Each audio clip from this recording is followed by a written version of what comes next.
সালমা, তোকে আমার হাত থেকে কেউ বাঁচাতে পারবে না। সিস্টার, বলছি আপনাদের এখানে সালমা বলে একটা মেয়ে কাজ করে, মেয়েটা এসছে? সালমা ম্যাডামের কথা বলছেন? উনি তো 4 দিন হয়ে গেল নার্সিং হোমে আসেনি। বলছি ওনার অ্যাড্রেসটা দেবেন প্লিজ। ঠিক আছে, দিচ্ছি।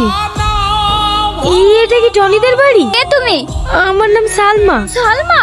খবরদার তুমি এই বাড়িতে ঢুকবে না। তুমি এই বাড়িটা জ্বালিয়ে পুড়িয়ে শেষ করে দিয়েছো। দয়া করে তুমি এখান থেকে চলে যাও আর আমাদেরকে জ্বালাতে এসো না।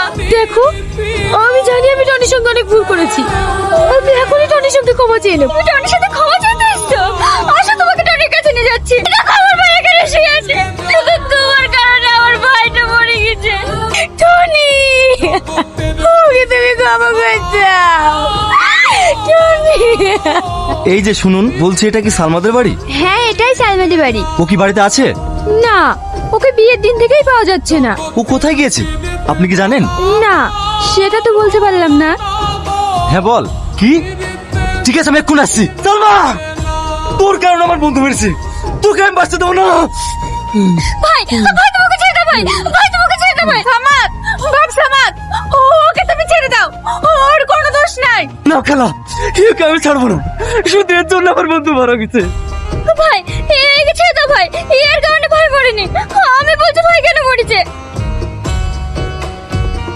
আমি তোমাকে আগেই বলেছি আব্বা, যদি বিয়ে করতেই হয় তাহলে টনিকেই করব। আমি যে ছেলেকে পছন্দ করেছি সেই ছেলের সঙ্গে তো বিয়ে হবে, তাও আবার কালকে। এটা আমার শেষ কথা। আমারও শেষ কথা শুনিলেও কালকে টনি আসছি, আমি সবার সামনে দিয়ে ওর সাথে চলে যাব। পারলে তোমরা আটকাইও। আমি জানি তুই এটাই বলবি। এই দেখ, এবার তুই ডিসাইড কর, আমার দেখা ছেলের সঙ্গে বিয়ে করবি না টনির মার জীবন বাঁচাবি। আমি জানি আপনি টনিকে অনেক ভালোবাসেন। টনির মুখে আপনার নাম অনেক শুনেছি। আপনার মতো আমিও টনিকে অনেক ভালোবাসি। তাই শুধুমাত্র ওর কথা রাখার জন্য আজ আমি সব ছেড়ে দিয়ে এই গ্রামে চলে এসেছি। যদি যতদিন বাঁচবো এই অন্ধ ভাইয়ের সেবা করে যেন বাকি জীবনটা কাটাতে পারি।